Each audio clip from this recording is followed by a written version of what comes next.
Hey guys, it's Katie. So today I'm reading first book of Clockwork Angel. It's just in the Infernal Devices and it's by Cassandra Clare. I don't know. This might come out to become a series, maybe. So I'm gonna be reading like the prologue. I hope you guys enjoy. Okay, London, April 1878. The demon exploded in a shower of ichor and guts. William Herdondale drew back the dagger he was holding, but it was too late. The vicious acid of the demon's blood had already begun to eat away at the shining blade. He swore and tossed the weapon aside. It landed in a filthy puddle and commenced smoldering like a doused match. The demon itself, of course, had vanished, dispatched it back to whatever hellish world it had came from, though not without leaving a mess behind. "Jim," Will called, turning around. "Where are you? Do you see that? Killed with one blow. Not bad, eh?" But there was no answer to Will's shout. His hunting partner had been standing behind him in a damp and crooked street a few moments before, guarding his back. Will was positive, but now Will was alone in the shadows. He frowned in annoyance. It was much less fun showing off without Jim to show off to. He glanced behind him to where the street narrowed into a passage that gave onto the black, heavy water of the Thames in the distance. Through the gap, Will could see the dark outlines of docked ships. A forest unmasked like a leafless orchard. No Jim there. Perhaps he had gone back to Narrow Street in search of better illumination. With a shrug, Will headed back to the way he had come. Narrow Street cut across Limehouse, between the docks, beside the river, and the cramped suns spread west toward Whitechapel. It was narrow, as its name suggested, lined with warehouses and outside wooden buildings. At the moment, it was deserted. Even the drunks scattered home from the groups up the road had found somewhere to collapse for the night. Will liked Limehouse, like the feeling of being on the edge of the world, where ships left each day for unimaginably for ports. That the area was a sailor's haunt, and consequently full of gambling hells, open dens, and brothels. Didn't hurt either. It was easy to lose yourself in a place like this. He didn't even mind the smell of it. Smoke and root and tar. Foreign spices mixed with the dirty river water smelled the Thames. Looking up and down the empty street, he scrolled the sleeves of his coat across his face, trying to throw away the ichor that stung and burned his skin. The clothes came away stained, green and black. There was a cut on the back of his hand too, a nasty one.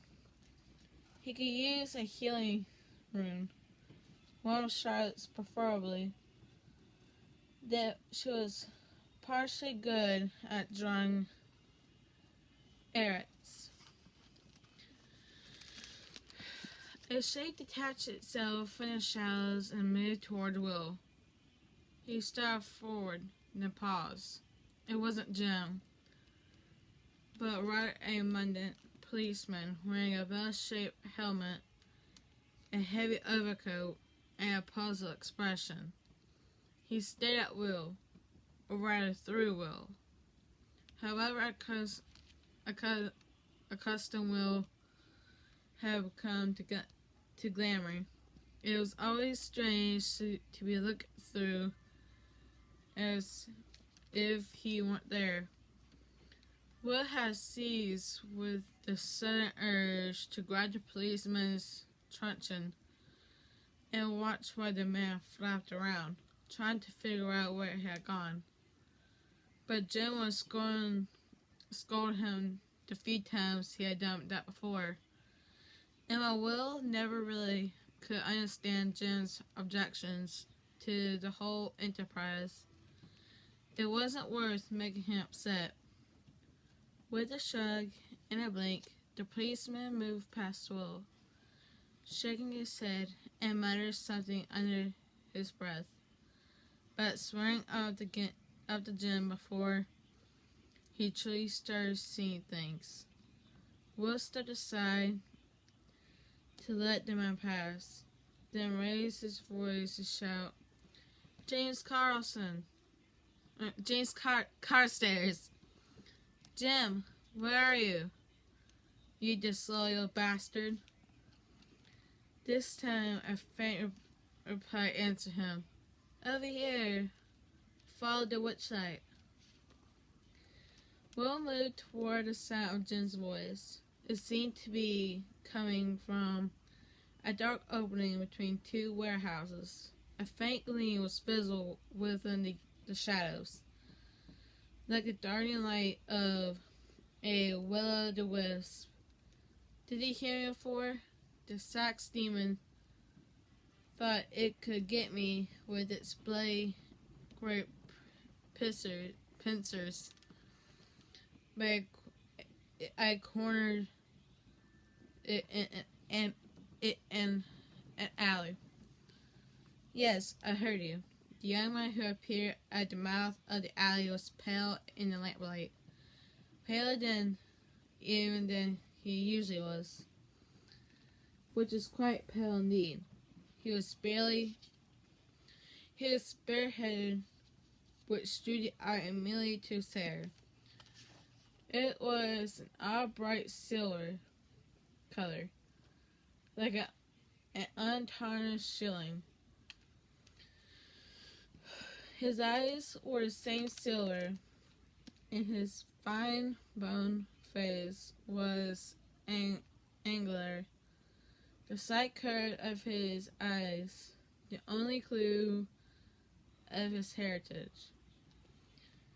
There were dark stains across his white shirt front, and his hands were thickly smeared with red. Will tensed. You're bleeding. What happened?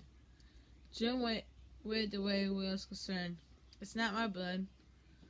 He turned his head back toward the alley behind him. It's hers. Will glanced past his friend into the thicker shadow of the alley. In the far corner of it was a crumpled shape. Only a shadow in the darkness, but when Will looked closely, he could make out the shape of a pale hand and a wisp of fair hair. A dead woman, Will asked. A Mundan. A girl, really. Not more than 14. At that, Will cursed with great volume and expression. Jim waited patiently for him to be done. If we only happened along a little earlier, Will said finally. That bloody demon. That's the peculiar thing. I don't think this is the demon's work, Jim frowned. Shax's demons are parasites. Broad parasites. It would have wanted to drag its victim back to its lair to lay eggs in her skin while she was still alive. But this girl, she was stabbed repeatedly. And I don't it was here either. There certainly isn't enough blood in the alley. I think she was attacked elsewhere, and she dragged herself here to die of her injuries. But the Shack's demon. I'm telling you, I don't think it was the Sacks. I think the Sacks was pursuing her, hunting her down for something, or someone else. Alright guys, I'm gonna stop there for now. I'm gonna make a part 2 of the prologue.